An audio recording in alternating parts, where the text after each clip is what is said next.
Dari Muktamar Muhammadiyah kita ke Muktamar NU yang telah memasuki tahap rapat komisi membahas masalah internal dan eksternal NU. Rifai Pomone memantau jalannya Muktamar ke-33 NU dan akan menghadirkan informasi selengkapnya langsung dari Jombang. Rifai, bila dicermati satu persatu pembahasan apa saja yang paling patut dicermati dalam 2 hari terakhir?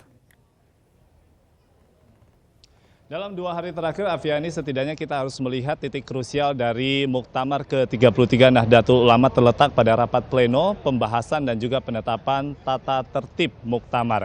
Dikarenakan 3.500 lebih muktamirin yang menjadi peserta Muktamar dalam rapat pleno tata tertib sempat mempermasalahkan beberapa pasal, utamanya pada saat sampai di pasal ke-19 yang masuk dalam bab ke-8 sistem atau mekanisme pemilihan dari Rois Am dan juga Ketua Umum Tanfis Pengurus Besar Nahdlatul Ulama. Ada setidaknya 3 kelompok dari muktamirin yang menganggap bahwa sistem ahwa ini bisa atau tidak digunakan dalam Muktamar NU ke-33. Kelompok yang pertama menyetujui adanya sistem ahwa, lalu kelompok berikutnya adalah kelompok yang tidak menginginkan sistem ahwa namun tetap menggunakan sistem voting, dan kelompok yang terakhir, Aviani, lebih melihat bahwa sistem ahwa sudah baik namun harus dibicarakan dulu dalam forum tertinggi, disepakati, lalu dalam 5 tahun ke depan baru bisa digunakan. Dari skorsing yang dilakukan pimpinan sidang selama 3 kali untuk penetapan tata tertib, kemudian Dewan Suriah dipimpin langsung oleh Rois Am periode 2010-2015, Kiai Haji Mustafa Bisri kemudian mengumpulkan Rois Suriah, PWNU dan juga PBNU. 2 hasil kesepakatan diantaranya telah disampaikan untuk bisa menetralisir seluruh kondisi ketegangan yang sempat terjadi dalam rapat pleno tata tertib. Berikut pernyataan dari Kiai Haji Mustafa Bisri.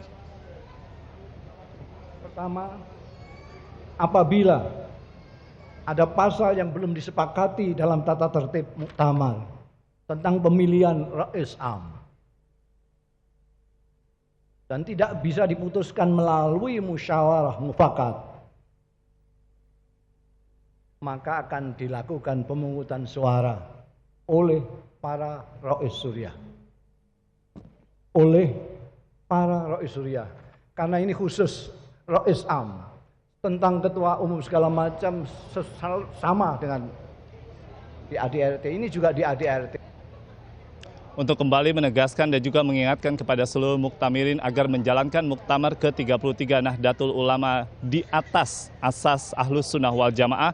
Kemudian Kiai Haji Mustafa Bisri atau yang akrab disapa sebagai Gusmus yang juga berlaku sebagai penanggung jawab dari Muktamar ke-33 Nahdlatul Ulama bahkan sempat mengucapkan rasa prihatinnya dan juga terharu dengan kondisi dinamika yang terjadi selama Muktamar ke-33 Nahdlatul Ulama. Sempat terucap permohonan maaf kepada seluruh muktamirin. Berikut suasana haru yang sempat terlihat dari pernyataan Kiai Haji Mustafa Bisri. Demikian, saya mohon maaf yang sebesar-besarnya. Saya sejak semalam belum tidur. Bukan apa-apa, karena memikirkan Anda sekalian.